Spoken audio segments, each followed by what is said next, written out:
সমস্ত লোকজনকে আমরা ধন্যবাদ জানাচ্ছি। আপনারা সবাই জানে যে ভোলা একটা সমৃদ্ধ জনপদ, মূল ভূখণ্ড থেকে বিচ্ছিন্ন হওয়ার কারণে ভোলা লোকদের যাতায়াত অনেক বেশি কষ্টসাধ্য। বিশেষ করে যারা রোগী, যারা অসুস্থ মানুষ, তারা ঢাকায় আসতে আসতে পথেই মারা যায়। কোনো এক সময় আমি ঢাকা আসার পথে আরো 10-12 বছর আগে আমি লঞ্চের কেবিনে ছিলাম।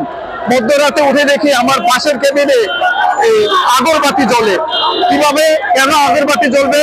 তখন দেখলাম যে পাশের রুমে যে অসুস্থ রোগী ছিলেন তিনি অলরেডি মারা গেছেন। তো এখন আমাদের সারা দেশের মানুষের হার্ট অ্যাটাক হয়, ভোলার মানুষের হার্ট অ্যাটাক হবে না তা তো না, ভোলার মানুষের অসুখ হবে না তা তো না, কিন্তু ভোলার মানুষরা সঠিক চিকিৎসা পাওয়ার জন্য অনেক লম্বা পথ পাড়ি দিয়ে ঢাকা আস্তে আস্তে পথিমধ্যে মৃত্যুবরণ করে।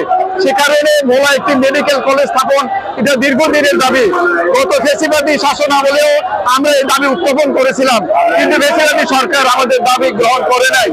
আমরা মনে করি বর্তমানে যে সরকার আছেন তারা অবশ্যই দাবির প্রতি গুরুত্ব আরোপ করবেন।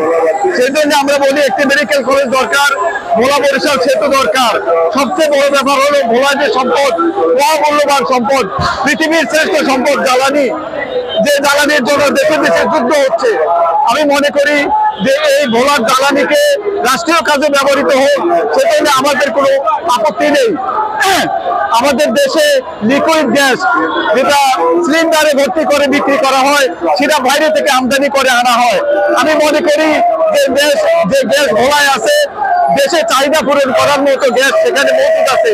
সেজন্য শুধুমাত্র ইন্ট্রাকো কেন, আমি মনে করি আরো অসংখ্য, অন্তত আরো 10টা কোম্পানিকে অনুমোদন দেওয়া উচিত, যাতে এই ভোলার গ্যাস মানে সিলিন্ডার করে অন্তত এই মুহূর্তে, যেহেতু ন্যাশনাল গ্রিডে দেওয়া সম্ভব না, সিলিন্ডার করে সারা বাংলাদেশে এর বিতরণের ব্যবস্থা করা হোক। তার আগে যেহেতু পিতার সম্পদে সন্তানের অধিকার বেশি, আমার জেলার গ্যাস আমার জেলার মানুষ ব্যবহার করতে পারবে না তা নয়, সরকারের একটা সুন্দর উদ্যোগের প্রয়োজন। তার জন্য আশা করি সরকার একটি উদ্যোগ গ্রহণ করবেন এবং ভোলার গ্যাস ভোলার মানুষ ব্যবহার করার প্রক্রিয়াটা সহজ করে দিবেন। আর সেটা পূরণ হলে কেবল আমরা ন্যাশনাল গ্রিডের বিদ্যুৎ দেওয়ার ক্ষেত্রে আমাদের কোনো আপত্তি থাকবে না। আপনারা জানেন ভোলার পর্যাপ্ত গ্যাস রয়েছে, ভোলার 74টি গ্যাস কূপ খননের ব্যবস্থা হয়ে আছে, 19তম গ্যাস কূপ খননের কাজ চলছে। প্রথম তিনটা কূপ থেকে যে পরিমাণে গ্যাস উত্তোলন করা হয়, মাত্র অর্ধেক গ্যাস দিয়ে ন্যাশনাল গ্রিডে দেওয়া হয়, বাকি অর্ধেক নষ্ট হয়ে যায়। আর 8টি গ্যাস কূপের গ্যাস উত্তোলনের সব ব্যবস্থা চূড়ান্ত হয়ে আছে, কিন্তু গ্যাস কোথায় ব্যবহার করা হবে সে ব্যবহার করার ব্যবস্থা নেই। তো আমার বন্ধুরা, আজকে আমার বন্ধুরা নয়, ভোলাবাসীর অনেক দিনের দাবি, বিভিন্ন ভাবে তারা আন্দোলন সংগ্রাম করছেন ভোলার গ্যাস ভোলার মানুষের ব্যবহারের জন্য।